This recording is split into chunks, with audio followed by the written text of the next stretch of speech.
25 नवंबर 2020 के current affairs. सबसे पहला करंट अफेयर, आपके साइक्लोन आने वाला है बे ऑफ बंगाल की साइड से, जो आपके तमिलनाडु और पुडुचेरी इन एरिया को हिट करेगा। ठीक है, हर साल देखो आपके मतलब इस एरिया पे तूफान बिल्ड क्यों हो रहा है। साइक्लोन का नाम है साइक्लोन निवार। ये जो साइक्लोन है ये स्पेसिफिकली तमिलनाडु और पुडुचेरी के एरिया में क्यों आ रहा है। इसका कंसेप्ट आपके मॉनसून से भी जुड़ा हुआ है। देखो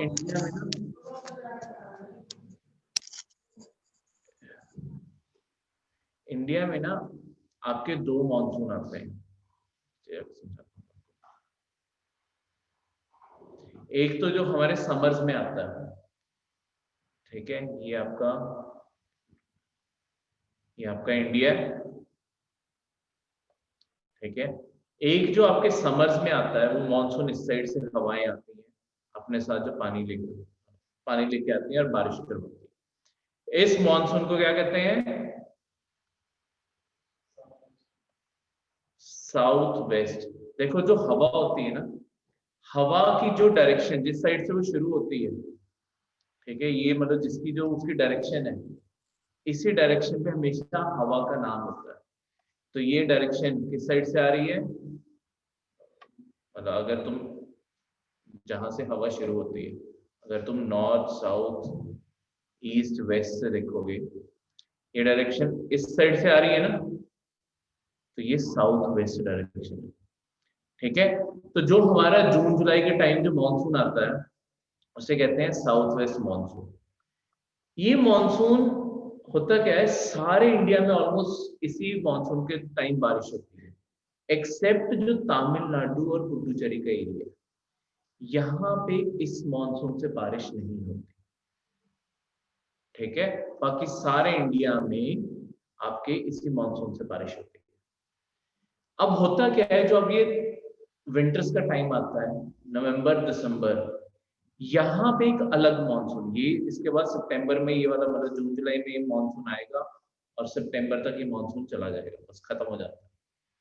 इसके बाद अलग मानसून शुरू होता है जो इससे ऑपोजिट डायरेक्शन इधर से शुरू होता है, हिमालयाज की साइड से शुरू होता है। मतलब मैंने पूरा इंडिया नहीं ड्रॉ किया, ऊपर हिमालय से शुरू होता है, तो वो यहाँ नॉर्थ ईस्ट की साइड भी बारिश करवा देता है। ठीक है, यहाँ हमारे नॉर्थ ईस्ट का सारा एरिया पड़ता है ना ऊपर, उसके तरफ भी बारिश करवाता है। और ये मानसून ही है जो यहाँ पे तमिलनाडु आंध्र प्रदेश के यहाँ पे बारिश लेके आता है। तो तमिलनाडु आंध्र प्रदेश का नीचे वाला एरिया, पुडुचेरी, ये जो जितना एरिया है, यहाँ पे बारिश नवंबर दिसंबर में जाके आती है। जो मेजर बारिश होती है वो नवंबर दिसंबर में जाके आती है, गर्मियों में यहाँ पे बारिश नहीं होती। ठीक है, मतलब उनके लिए तो अभी भी प्लेजेंट मौसम ही है, वहां पे सर्दियां नहीं पड़ती ऑब्वियसली। ठीक है, तो इसी कारण ये जो विंड की सारी मूवमेंट है, विंड की मूवमेंट, पानी की कंट्रीब्यूशन, इसी कारण अब यहाँ पे कई बारी अगर कंडीशन बन जाए तो यहाँ पे साइक्लोन भी बन जाते हैं। ठीक है, तो ये कौन सी डायरेक्शन हुई, इसमें देख के बताओ इस मॉनसून को क्या नाम दोगे। हमेशा नॉर्थ या साउथ में से पहला वर्ड ये यूज करते हैं, नॉर्थ ईस्ट। ये जो मॉनसून आएगा ये नॉर्थ ईस्ट मॉनसून। ठीक है, ये अभी ज्योग्राफी जब हम पढ़ेंगे इंडियन ज्योग्राफी तो उसके अंदर ये सब कुछ आएगा वैसे तो, पर जहाँ पे करंट अफेयर में है वहां पे भी बताना जरूरी है। तो ये तरीके से मॉनसून आता है। तो अब हो क्या रहा है इंडिया के यहाँ पे आपके तूफान की कंडीशन बनने लगी है, साइक्लोन की कंडीशन बनने लगी है, जिसका नाम हमने क्या रखा है, साइक्लोन निवार। ठीक है, साइक्लोन, आज का करंट अफेयर जो था साइक्लोन निवार, वो आपके इस एरिया में स्ट्राइक करने वाला है। अब साइक्लोन बनने के लिए कंडीशन क्या चाहिए, सबसे पहले लो प्रेशर एरिया बनना जरूरी है, कहीं पे प्रेशर कम होना चाहिए। सबसे पहली चीज जो है, जो यहाँ पे जो पानी है ना, मतलब उससे पहले, लो प्रेशर से पहले,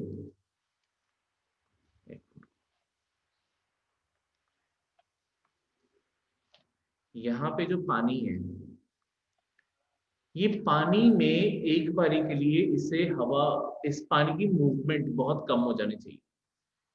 ठीक है, पानी की मूवमेंट लेस, बहुत ही कम हिलना चाहिए पानी को, बिल्कुल ऐसे जैसे बिल्कुल स्टिल खड़ा हो गया पानी। सबसे पहले पानी रुक जाना चाहिए। ठीक है, तो समुंदर एक टाइम पे बिल्कुल शांत होगा। फिर इसके ऊपर पड़ रही होनी चाहिए धूप।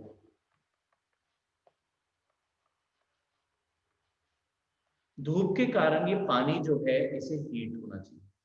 कितने डिग्री तक? 20 डिग्री सेल्सियस इसका पानी का टेम्परेचर पहुंच जाना चाहिए। पानी अभी भी रुका हुआ है और गर्म होता जा रहा है। अब इस टाइम पे क्या होगा, यहाँ पे जब भी कहीं पे भी हीटिंग होती है, जब भी कहीं पे ऐसे सूरज गर्म करना शुरू करता है, वहां बनने लगता है आपका लो प्रेशर एरिया। जब टेम्परेचर बढ़ेगा प्रेशर कम हो जाएगा, लो प्रेशर एरिया। तो यहाँ पे लो प्रेशर जनरेट हुआ, ठीक है, गर्म हो रहा है ना, तो प्रेशर अपने आप ड्रॉप होगा। टेम्परेचर, प्रेशर, जब टेम्परेचर बढ़ता है प्रेशर अपने आप कम हो जाता है। Inverse relation. ठीक है, आइडल सिचुएशन, मतलब अगर कोई बाहर की फोर्स नहीं लग रही, तो जहां पे टेम्परेचर बढ़ रहा है प्रेशर अपने आप ड्रॉप होता है, लो प्रेशर बनेगा। अब लो प्रेशर होता क्या है? लो प्रेशर एक तरह से मान के चलो, मतलब लो प्रेशर को दूसरे तरीके से समझाता हूँ, कि आपकी जो ये विंड सर्कुलेशन है, जो हवा लगातार नीचे आ रही है, ऊपर जा रही है, हवा ऐसी मूव करती है ना, ठंडी हवा नीचे को आती है, हवा फिर गर्म होती है जमीन के पास से और फिर ऊपर को उठ जाती है। यही पढ़ा है ना स्कूल में हमेशा, यही सर्कुलेशन ऑफ एयर यही पढ़ा है ना। अब होता क्या है, जब ये जो हवा है अगर नीचे जमीन के पास गर्मी बढ़ने लगी है, तो ये गर्मी ऊपर तक ज्यादा उठेगी। ऊपर तक ज्यादा गर्मी उठेगी तो अपने आप ये जो साइकिल है ये छोटा होता है। ठीक है, साइकिल छोटा होता है, तो ये जो नीचे ग्राउंड का एरिया था ये सारा एक तरह से खाली पड़ जाएगा ना, इतना एरिया, क्योंकि ये साइकिल, हवा जल्दी गर्म हो रही है तो जल्दी मुड़ जाएगी, है ना। तो ये साइकिल छोटा हो गया, नीचे खाली पड़ रहा है ना, इससे ही कहते हैं कि प्रेशर कम हो गया, लो प्रेशर हो गया, क्योंकि हवा के वहां पे गैप बढ़ गया। अब दूर से कोई हवा देखती है कि यहाँ पे जगह खाली पड़ी है, वो हवा क्या कोशिश करेगी, वो हवा वहां पे भाग के इसे फिल करने की कोशिश करेगी। ठीक है, तो सारी हवा भाग के यहाँ आने की कोशिश करेगी।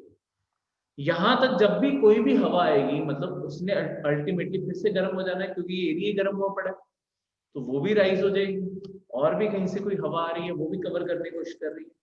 हो क्या रहा है, धीरे धीरे हवा यहाँ पे उस लो प्रेशर एरिया को कवर करने की कोशिश में उसके आसपास घूमने लग जाएगी। जब ये हवा घूमती रहेगी तो एक ना सेंटर पॉइंट बनना शुरू हो जाएगा जिस तक हवा पहुंचना चाहती है, और इसके बाहर बाहर ऐसे साइक्लोन की तरह चीज बनने लग जाएगी।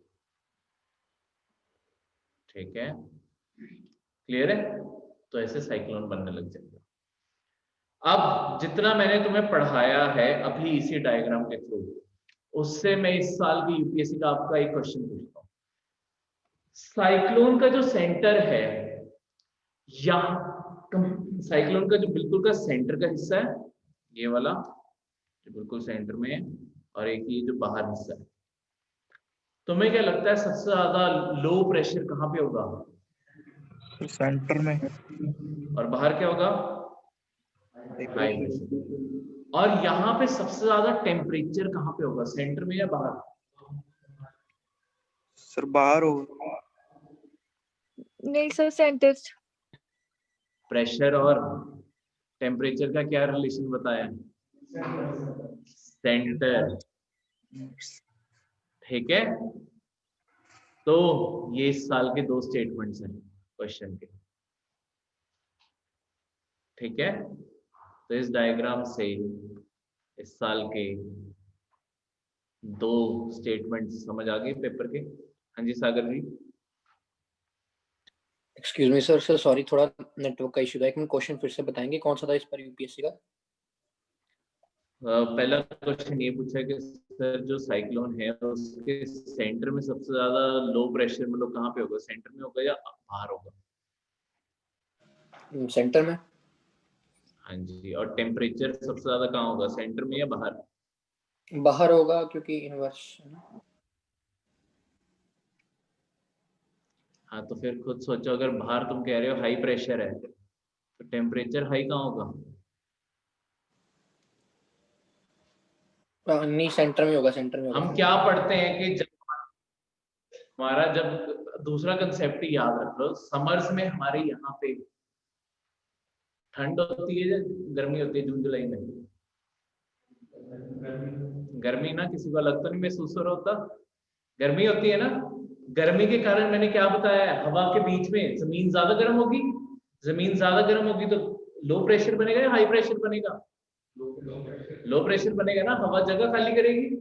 लो प्रेशर, तो जून जुलाई में लो प्रेशर बन रहा है नॉर्थ इंडिया में, तो हमारे यहाँ पे बारिश आती है या नहीं आती? आती है ना। लो प्रेशर से बारिश आती है। लो प्रेशर कब बनता है? गर्मियों में। तो वही इसके ऊपर फंडा लगा। तो साइक्लोन को ट्रैक कैसे करेंगे? साइक्लोन को ट्रैक कैसे करते हैं? ये बेसिकली सैटेलाइट में जो क्लाउड फॉर्मेशन होती है ना, उससे दिखने लग जाता है कि विंड की सर्कुलेशन फॉर्म हो रही है। ठीक है, फिर उसकी इंटेंसिटी पता लगाते रहते हैं। एक तो क्या कहते हैं, वो कितनी स्पीड से घूम रहा है वो भी दिख रहा होता है।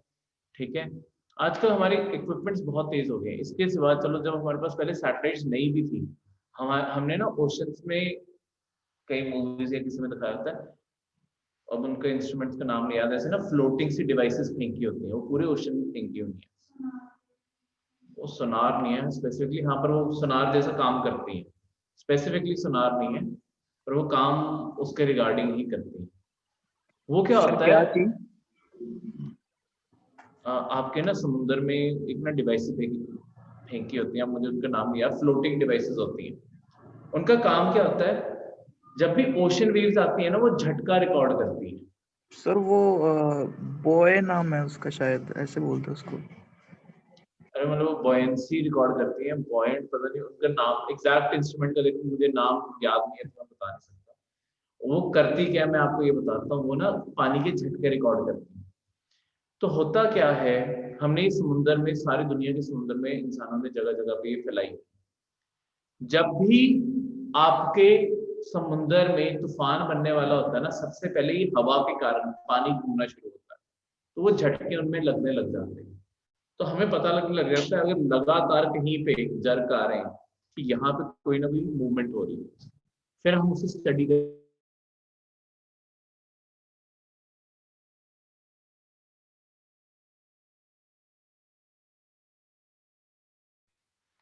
तो उसके अकॉर्डिंग तैयारी करते हैं। अब तो खैर सैटेलाइट्स ने काम भी बहुत आसान कर दिया, तो क्लाउड फॉर्मेशन, विंड मूवमेंट पूरी दिखने लग जाती है। अच्छा, अगला क्वेश्चन।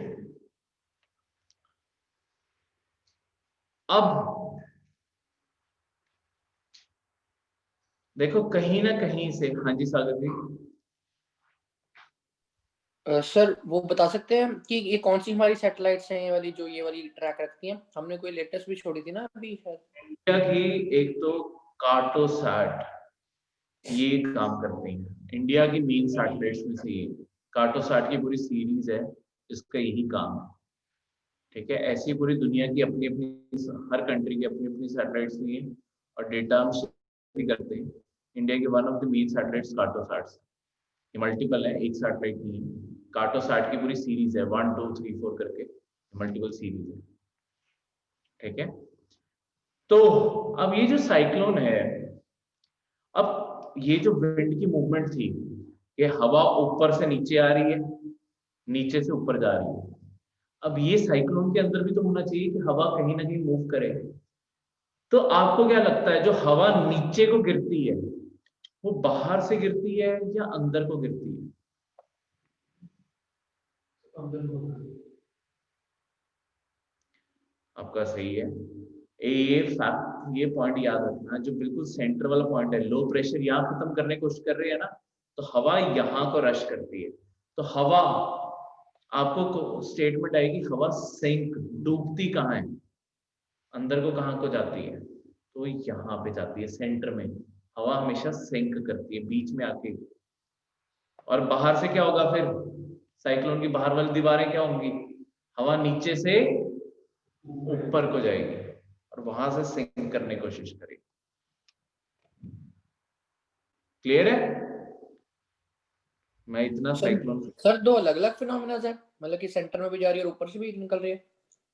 सेंटर में से हवा, मतलब देखो एक साइक्लोन को मैं थोड़ा इसे साफ कर दूं, बहुत ही ज्यादा खिलारा पड़ गया, एक मिनट दो मुझे।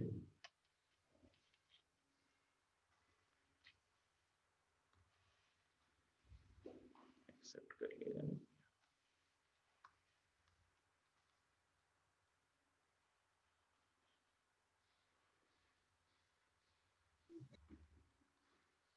अब इस चीज को देखो, देखो इमेजिन करो ये साइक्लोन है, पहले मैं सेंटर बनाता हूँ, ठीक है, और इसी के आसपास ये हवा और घूम रही है, ठीक है, ये इसकी बाहर वाली दीवारें हैं। ये जो बाहर हवा है ये घूमते घूमते ऊपर को उठ रही है और यहां से ये कोशिश करेगी अंदर जाने की, कि इस तरीके से काम करने की कोशिश करती है, ठीक है। इसलिए सेंटर में हवा डूबती है अंदर को और बाहर से जो आउटर वॉल्स हैं ऊपर को जाती है। क्लियर है सागर जी? अब क्लियर हो गया? सर ये सारे साइक्लोन्स में सेम फिनोमेना है, मतलब कि जो टेम्परेट एंड ट्रॉपिकल है या फिर एंटी साइक्लोन है? ट्रॉपिकल साइक्लोन्स, टेम्परेट साइक्लोन्स अभी हम नहीं पढ़ रहे, ये ट्रॉपिकल साइक्लोन्स में यही होता है। ट्रॉपिकल साइक्लोन्स कौन से होते हैं? जो ट्रॉपिकल एरियाज में अक्कर होते हैं। अब ट्रॉपिकल एरियाज कौन से हैं?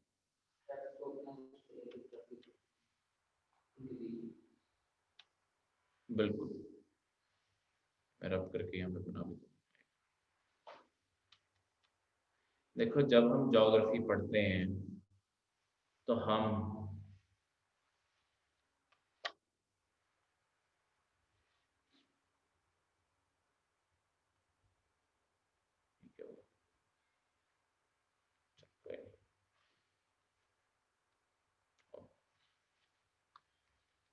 जब हम ज्योग्राफी पढ़ते हैं हम ये पूरी अर्थ बनाते हैं, अर्थ के सेंटर में जो 0 डिग्री लाइन बनाते हैं, क्या कहते हैं इसे? इक्वेटर। इससे फिर ऊपर वाला एरिया वैसे हम क्या कहते हैं, कौन सा हेमिस्फीयर है? हेमिस्फीयर का मतलब हाफ, नॉर्दर्न हेमिस्फीयर और नीचे सदर्न हेमिस्फीयर। यहाँ पे दो लाइनें 23.5 डिग्री साउथ और 23.5 डिग्री नॉर्थ। मेरा कर दो यहाँ से, ये जो दो लाइनें खींची 23.5 डिग्री नॉर्थ वाली लाइन को हम क्या कहते हैं? ट्रॉपिक ऑफ कैंसर, और नीचे ट्रॉपिक ऑफ कैप्रिकॉर्न। तो ये जो बीच का एरिया है, इन दोनों के जो बीच में एरिया है, इसे हम या तो ट्रॉपिकल एरिया कहते हैं या कौन सा जोन? हाँ, टेम्परेट तो ऊपर आ गया, टॉरिड जोन। टॉरिड जोन इसे बोला ही इसलिए जाता है क्योंकि यहाँ पे लगातार एटमॉस्फेयर में हलचल चलती है, सबसे ज्यादा सन की लाइट यहाँ पे आती है, सबसे ज्यादा हीटिंग यहाँ पे होती है। जब हीटिंग होगी तो सबसे ज्यादा इवेपोरेशन यहाँ पे होगी, सबसे ज्यादा इवेपोरेशन होगी तो सबसे ज्यादा दुनिया में साइक्लोन्स भी यहीं पे बनते हैं। बनने को ऊपर वाले एरिया में भी टेम्परेट में बनते हैं, पर दुनिया में सबसे ज्यादा बड़े, पावरफुल और फ्रीक्वेंट जो साइक्लोन्स आते हैं वो आपके ट्रॉपिक्स के बीच में आते हैं, ट्रॉपिक ऑफ कैंसर और कैप्रिकॉर्न। क्लियर है? इसमें कोई डाउट किसी को भी? सर नेमिंग कैसे करते हैं वो भी मैं बताता हूँ। हमने क्या किया है, दुनिया में ना एक ऑर्गेनाइजेशन है, वर्ल्ड मेट्रोलॉजिकल ऑर्गेनाइजेशन, WMO। इसने क्या किया है, पूरी दुनिया को 6 इलाकों में बांट दिया, 6 रीजन है, पूरे दुनिया को 6 इलाकों में बांट दिया। पूरे दुनिया को 6 इलाकों में बांटने के बाद उनके अंदर अलग अलग देश आ जाएंगे। उन देशों में से जो सबसे प्राइमरी वहां पे कोई वेदर एजेंसी पड़ती थी, उसे जुरिस्डिक्शन दे दी है कि तुम नाम रखोगे साइक्लोन्स का, तुम ट्रैक करोगे साइक्लोन्स को, और तुम ही वार्निंग जारी करोगे साइक्लोन्स की। तो हमारा जो एरिया पड़ता है, हमारे यहाँ पे इंडिया को ये जिम्मेदारी मिली है। और हमारी वेदर फोरकास्टिंग की ऑर्गेनाइजेशन कौन सी है? इंडियन मेट्रोलॉजिकल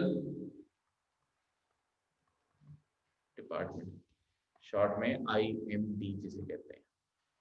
तो IMD क्या करता है, हमारे एरिया में जितनी भी कंट्रीज हैं, यमन से लेके यमन, आपका ओमान, सऊदी अरेबिया, UAE, ठीक है, पाकिस्तान, इंडिया खुद तो है ही ऑब्वियसली, मालदीव, श्रीलंका, बांग्लादेश, म्यांमार, आपका थाईलैंड, मलेशिया, इंडोनेशिया नहीं, बस उससे ऊपर ऊपर तक। इस एरिया में कहीं पे भी कोई भी साइक्लोन आ रहा है, जिम्मेदारी है IMD की कि इन कंट्रीज को बताए कि कहाँ पे साइक्लोन आने वाला है, कितनी इंटेंसिटी का आने वाला है, कब आने वाला है। अब होता क्या है, WMO के रूल्स के मुताबिक ही जितनी एक एरिया में कंट्रीज पड़ती हैं, हर कंट्री से नाम मंगवाए जाते हैं कि साइक्लोन को नाम क्या दें। अब फिर साइक्लोन को नाम ही क्यों देना है? पहला लॉजिक तो यही कि साइक्लोन को नाम क्यों देना है? क्या लगता है क्यों नाम देते हैं हम? तो जो लोकल लोग हैं सबको पता चल सके। क्योंकि अवेयरनेस फैलानी आसान हो जाती है। देखो, अगर मैं साइक्लोन को किसी साइंटिफिक नाम से पुकारने लग जाऊंगा, जैसे मैं बोलूंगा N2352 आ रहा है, इंसान आम लोगों को शायद ये चीज समझ ना आए, ना लॉन्ग टर्म में याद रखना मुश्किल हो जाए। पर जैसे अगर मैं किसी साइक्लोन को डेफिनेट नाम दे दूंगा, जैसे कि फैनी आया था, याद है, ठीक है, और भी कोई, ए से था या आई से था? AM था ना, अम्फान। तो ये जो साइक्लोन है, तुम्हें इनके नाम याद रखने आसान है, ये मुश्किल है। इसलिए ये प्रैक्टिस अडॉप्ट की गई कि सारे तूफानों को नाम देने शुरू कर दो, ताकि एक तो लोगों को भी याद रहे और लॉन्ग टर्म में रेफरेंस भी दी जा सके तुम किस तूफान की बात कर रहे हो।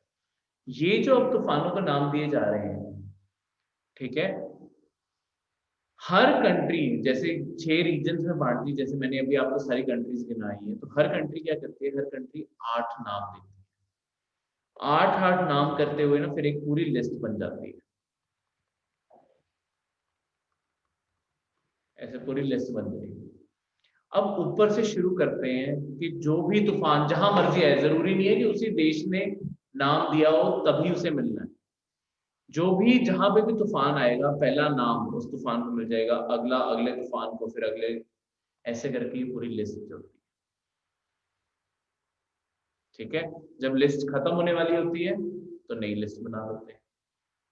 ठीक है, कोशिश की जाती है, और एक्चुअली ये चीज होती है, कोशिश ही है जिसमें कामयाब है, कि कोई भी नाम किसी भी कंट्री को ऑफेंसिव ना लगे।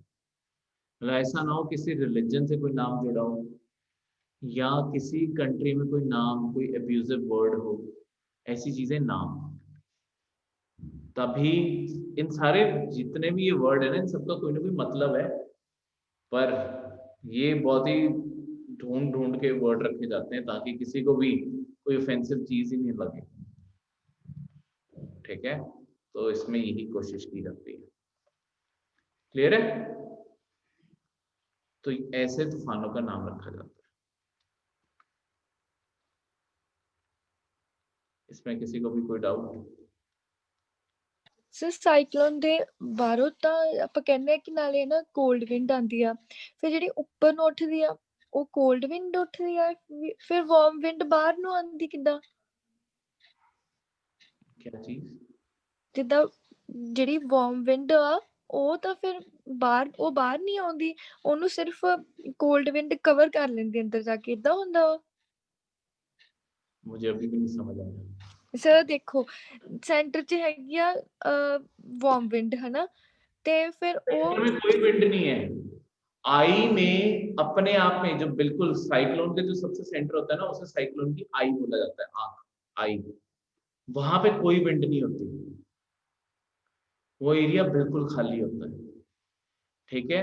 तो वो हवा के एटमॉस्फेयर में वो एरिया बिल्कुल शांत होता है, पर जो वहां पे समुंदर होगा वो उछल रहा होता है, क्योंकि हर तरफ से पानी जोर लगा रहा है उसके ऊपर, ठीक है। तो वहां पे समुंदर सबसे ज्यादा उछल रहा होता है और ऊपर का सारा आसमान खाली पड़ा। ਸਿਰਫ ਇਹਦੇ ਵਿੱਚ ਕੋਲਡ ਵਿੰਡ ਦਾ ਹੀ ਕੰਮ ਹੁੰਦਾ ਸਾਰਾ? नहीं नहीं, कोल्ड वार्म भी तो है। वार्म विंड ही नहीं होगी तो साइक्लोन हो ही नहीं सकता। ਤਾਂ ਮੈਂ ਉਹੀ ਪੁੱਛ ਰਹੀ ਹਾਂ, ਫਿਰ ਵਾਰਮ ਵਿੰਡ ਤਾਂ ਉੱਥੇ ਰਹਿੰਦੀ ਹੈ ਤੇ ਕੋਲਡ ਵਿੰਡ ਜਾ ਕੇ ਉਹਨੂੰ ਕਵਰ ਕਰੇਗੀ ਨਾ। कोल्ड विंड कोशिश कर रही है, देखो कोल्ड विंड ऊपर से जो डिप कर रही है वो उस एरिया कवर करने की कोशिश कर रही है जहां पे सबसे ज्यादा हाई टेम्परेचर है, पर उतने में वो गर्म हो जाएगी, फिर वो रश करेगी बाहर की तरफ को जाके ताकि वो ऊपर उठ सके, उसी से तो साइक्लोन बन जाता है, ठीक है। सेंटर में विंड आने की कोशिश हुई, डिप की, वो गर्म हो गई, वो बाहर को राइज की घूमते हुए और वापस ऊपर को चली गई। क्लियर हुआ? हाँ जी। तो अब लास्ट एक फैक्टर, आपके जो साइक्लोन है वो नॉर्थ हेमिस्फीयर में काउंटर क्लॉकवाइज घूमते हैं और सदर्न हेमिस्फीयर में क्लॉकवाइज घूमते हैं। उस दिन हमने ज्योग्राफी के लेक्चर में अर्थ का घूमना ऊपर और नीचे देखा था ना, उसके ऑपोजिट डायरेक्शन में मैंने ये बताया, ठीक है। नहीं भी याद तो इसे फैक्ट के तौर पे वैसे ही याद रखना, ठीक है। ये स्टेटमेंट आ जाता है, ठीक है जी।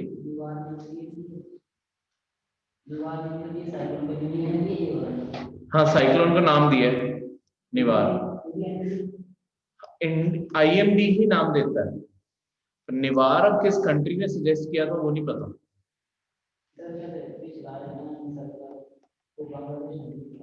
वो बांग्लादेश ने दिया था, वो डिपेंड करता है, निवार में पता नहीं किसने दिया होगा, वो इंडिया ने सजेस्ट किया होगा, निवार शायद हो सकता है इंडिया सजेस्टेड है, मुझे उसका कंफर्म नहीं है, ठीक है। पर निवार जो नाम है, ठीक है, ये उसी लिस्ट में से आता है, ठीक है। मतलब ये लिस्ट पहले से बनी हुई है, तुम ऑन दी स्पॉट नहीं डिसाइड करते, क्योंकि तूफान आएगा तुम उसकी वेट नहीं कर सकते, ये लिस्ट पहले से बनी होती है, ठीक है। तो शायद आप कह रहे हो तो मैं मानता हूँ। तो हमारे यहाँ पे जब भी तूफान आता है, हमारी जो रिस्पांस फोर्स है, एक स्टेट डिजास्टर रिस्पांस फोर्स अलग से है और सेंटर की, मतलब स्टेट की इतनी बड़ी फोर्सेस नहीं है, वो कमजोरी है, तो सेंटर की जिम्मेदारी है। देखो आर्टिकल 251 कॉन्स्टिट्यूशन का भी कहता है कि कोई भी मुसीबत होगी सेंटर स्टेट की मदद करेगा, उसे प्रोटेक्ट करेगा। तो उसके चलते हुए डिजास्टर्स के टाइम भी सेंटर की जिम्मेदारी बन जाती है कि कोई भी डिजास्टर आया है उसका रिस्पांस सेंटर दे, तो उसके लिए नेशनल डिजास्टर रिस्पांस फोर्स बनाई।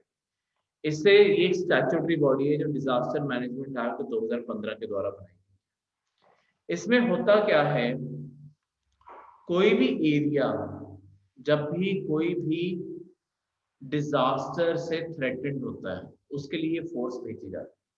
ये जो पूरी फोर्स है ये नेशनल डिजास्टर मैनेजमेंट अथॉरिटी के अंडर है। ये अथॉरिटी का जो चेयरमैन होता है वो इंडिया का प्राइम मिनिस्टर, ठीक है। तो वो प्राइम मिनिस्टर होता है। उसके बाद ये जो फोर्स है, मतलब अपने आप में जो ये डिजास्टर मैनेजमेंट का काम है सेंटर में, वो किस मिनिस्ट्री के अंडर आता है? Home ministry. तो इंडिया में कोई भी डिजास्टर का क्या रिस्पॉन्स होगा, उससे डील करना होम मिनिस्ट्री का काम। ठीक है, क्लियर है? तो इसके चलते हुए ये फोर्स बनाई गई। इस फोर्स में इसलिए हम टोटल 12 बटालियंस हैं। 12 बटालियन के जो लोग हैं वो डेप्यूटेशन पे लिए जाते हैं पैरा मिलिट्री की फोर्सेस से, मिलिट्री से नहीं, पैरा मिलिट्री से। ठीक है, तो ऐसा क्यों है कि डेप्यूटेशन पे लिए जा रहे हैं, परमानेंटली क्यों नहीं रखे जा रहे? क्या लगता है, क्या लॉजिक होगा? सर इनकी जरूरत तभी है जब भी डिजास्टर आएगा। तो डिजास्टर तो इंडिया में हर साल ही लगातार ही आते रहते हैं। आप क्या कहते हैं, एनडीआरएफ की जरूरत इतनी ज्यादा पड़ती है ना, जब आपका मॉनसून आता है जून जुलाई में, इंडिया में इतने ज्यादा पिछले 2 सालों से फ्लड आ रहे हैं कि एनडीआरएफ के ऑलमोस्ट सारी बटालियंस लगानी पड़ जाती हैं। तो ऐसा क्यों है कि हम इन्हें डेप्यूटेशन होता है टेम्परेरी तौर पे, कि इन्हें टेम्परेरी तौर पे हम इधर ला रहे हैं, परमानेंटली क्यों नहीं रख रहे? अलग से जॉब ही क्रिएट कर दे, ऐसा क्यों नहीं कर रहे?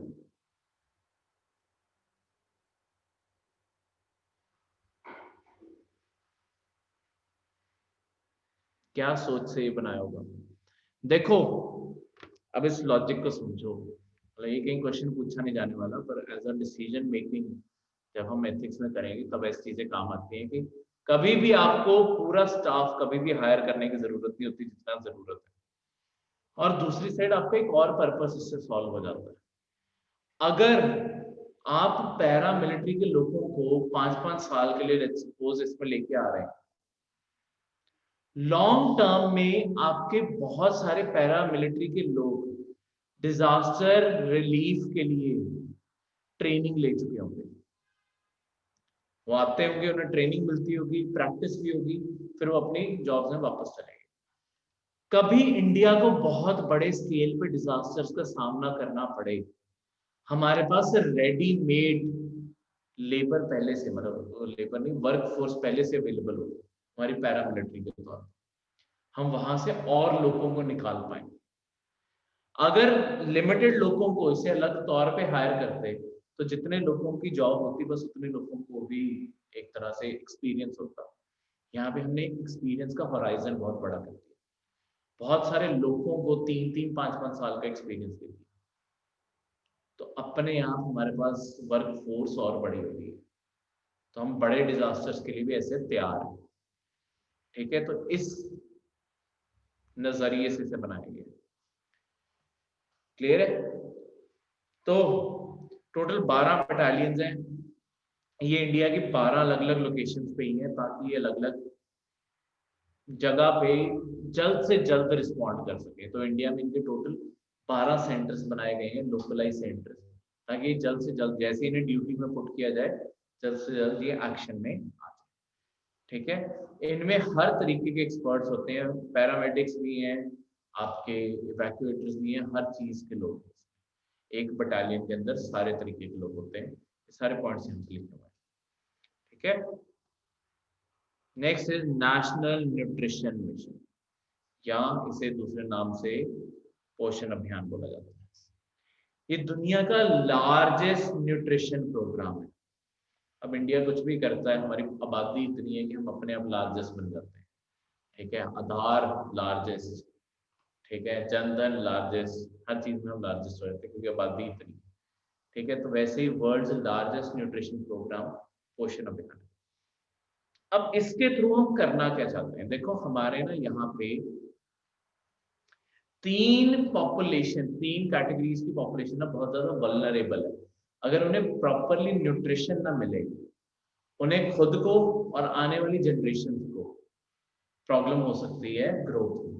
कौन है ये? चिल्ड्रन, प्रेग्नेंट वुमेन, और उसके बाद जो मदर्स बन जाती हैं, लैक्टेटिंग मदर्स, ये तीनों को।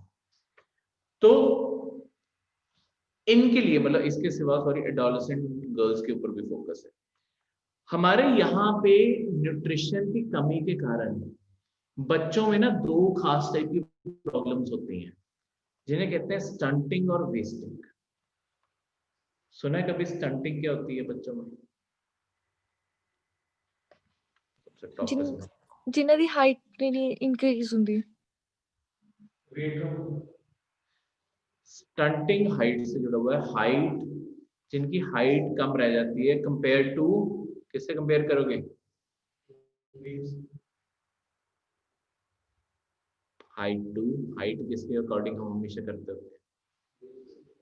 एज के अकॉर्डिंग करते हैं। एज, ये एज के मुताबिक होता है, ठीक है। जो हाइट में छोटे रह जाते हैं कंपेयर टू उनकी एज के अकॉर्डिंग, मिनिमम कितनी हाइट होनी चाहिए, अगर वो उससे कम है तो वो कहते हैं कि वो बच्चा स्टंटेड है।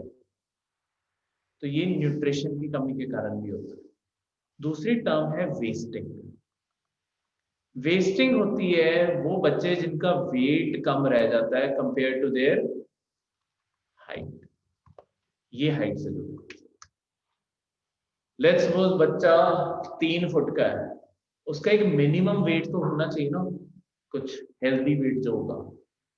अगर वो हेल्दी वेट से कम है तो उसे कहते हैं कि वो बच्चा वेस्टेड है, ठीक है। तो 3 फुट का हो गया पर इसका वेट मिनिमम भी नहीं है, तो ये बच्चा वेस्टेड। वैसे ही कौन सा बच्चा स्टंटेड होता है? जिसकी हाइट उसकी एज के मुताबिक कम रह जाए। तो इसमें आपके न्यूट्रिशन का बहुत बड़ा काम होता है। दूसरा, आपके अर्ली मतलब चिल्ड्रन के ऊपर सिर्फ इन 2 चीजों का फोकस नहीं है। अगर आपके बच्चों को प्रॉपरली न्यूट्रिशन ना मिले ना, माना जाता है कि 0 to 5 years इनमें न्यूट्रिशन मिलना सबसे ज्यादा जरूरी है। अगर बच्चे को इन सालों में न्यूट्रिशन प्रॉपरली नहीं मिला, उसकी ब्रेन की जो ग्रोथ है वो रुक जाती है, ठीक है। तो लाइफ में कभी भी अपने ब्रेन का फुल पोटेंशियल नहीं यूज कर पाएगा। तो ये सबसे सेंसिटिव ईयर्स माने जाते हैं, क्योंकि आपके ब्रेन सेल्स इन्हीं ईयर्स में ग्रो होते हैं सबसे ज्यादा, आपका दिमाग इन्हीं टाइम पर डेवलप होता है। तो इसलिए न्यूट्रिशन इंडिया के लिए बहुत इंपॉर्टेंट है। तो उसी के चलते हुए ये अभियान शुरू किया गया था, ठीक है। तो इस टाइम अलग अलग वो आ रहा है कि इंडिया में क्या क्या प्रॉब्लम्स हैं। ये तो मेंस में सारे फैक्ट यूज कर सकते हो, कितने % हमारे यहाँ पे किस चीज की प्रॉब्लम है, वो सब कुछ, ठीक है। ये जो पोषण अभियान है हमारी ministry of women and child development चलाती है। इसकी कोई अलग से फंडिंग नहीं है, ये बस एक तरह से कोऑर्डिनेशन का काम करती है अलग अलग स्कीम्स, जैसे कि आंगनवाड़ी सर्विस, प्रधानमंत्री मटरू वंदना योजना, अलग अलग स्कीमों को जोड़ के, ये सारी स्कीमों को जोड़ के कैसे हम ओवरऑल न्यूट्रिशन बढ़ा सकते हैं, उसके थ्रू पोषण अभियान का काम। हमारे यहाँ पे कुछ टारगेट्स भी हैं, ठीक है। बच्चों 0 to 6 years के बच्चों के ऊपर फोकस करना है। एडोलेसेंट सिर्फ गर्ल्स के ऊपर, बॉयज के ऊपर फोकस नहीं है यहाँ पे, ठीक है। तो पेपर में मैं क्यों ये पॉइंट आउट कर रहा हूँ चीज, पेपर में यही चीजों का एडोलेसेंट चिल्ड्रन, गर्ल्स की जगह अगर एडोलेसेंट चिल्ड्रन कर दिया, क्या वो ऑप्शन सही होगा? नहीं, क्योंकि चिल्ड्रन में बॉयज भी आ जाएंगे। सरकार का फोकस सिर्फ इस टाइम गर्ल्स पे है, क्योंकि वैसे भी हमारे इंडिया के जो सर्वे हैं वो ये पॉइंट आउट करते हैं कि लेट्स सपोज जहाँ पे जिस घर में खाने की कमी है वहां पे लड़के को पहले खाना खिलाया जाएगा और बचा हुआ खाना ही लड़की तक पहुंचता है। इसलिए सरकार का फोकस लड़कियों के ऊपर है, ठीक है। क्योंकि हमारे यहाँ पे मेटा सन प्रेफरेंस है, बेटे को थोड़ी ज्यादा प्रेफरेंस दी जाती है। हमारी सोसाइटी में एक प्रॉब्लम एग्जिस्ट करती है, तो जहाँ पे रिसोर्सेज की कमी होती है वहां पे चीज खासकर सरकार ने नोटिस की। प्रेग्नेंट वुमेन्स, लैक्टेटिंग मदर्स, इन सबको आपके 2020 तक ये टारगेट अचीव करने थे। वो तभी अभी रिपोर्ट आई है नीति आयोग की कि कुछ अभी अचीव हुआ नहीं, अभी करना है। तो यहाँ पे कितना क्या टारगेट्स अचीव करने हैं आपको, ये सारे टारगेट्स। खैर अब तो ये मिशन दोबारा से रिवाइज होके आएगा, 2020 में खत्म हो गया ये मिशन, तो अब नया मिशन शुरू करना है। इसीलिए नीति आयोग की आज रिपोर्ट थी, तो इससे हमने ये सारे जो पॉइंट्स एक बारी ये पुराने पढ़ लेना, इन्हीं के ही आसपास नए पॉइंट्स आएंगे, तो नया नहीं आएगा। वो जब भी नई स्कीम लॉन्च करेंगे हम तब पढ़ लेंगे, ठीक है। ये थे आपके आज के करंट अफेयर्स। किसी करंट अफेयर में किसी को कोई डाउट है? सर लॉन्च किसने किया ये? लॉन्च किसने किया मतलब? सर मीन्स जैसे अभी आपने बोला ना नीति आयोग ने। नहीं, नीति आयोग ने तो जो अभी आज के जो रिपोर्ट था ना, नीति आयोग ने तो इसकी रिपोर्ट तैयार की है कि नेशनल न्यूट्रिशन मिशन और पोषण अभियान जो है मस्ट बी स्टेप्ड अप, ये नीति आयोग ने बोला है, to meet the targets by the centre. नीति आयोग ने ये बोला है। मिशन तो यही आपकी मिनिस्ट्री ने लॉन्च किया, ministry of women and child development, जो यहाँ हमने लिखा। मिशन तो इनका ही है। नीति आयोग का तो काम ही सिर्फ स्टडी करने का है कि कौन सी सरकार की स्कीम काम कर रही है, किस हद तक काम कर रही है, कैसे इंप्रूव किया जाए, वही नीति आयोग ने बस इसकी रिपोर्ट में बोला है। ठीक है, क्लियर है? इसमें Yes, कोई sir. डाउट किसी को? और कोई डाउट? No sir. तो ये थे आपके आज के करंट अफेयर्स।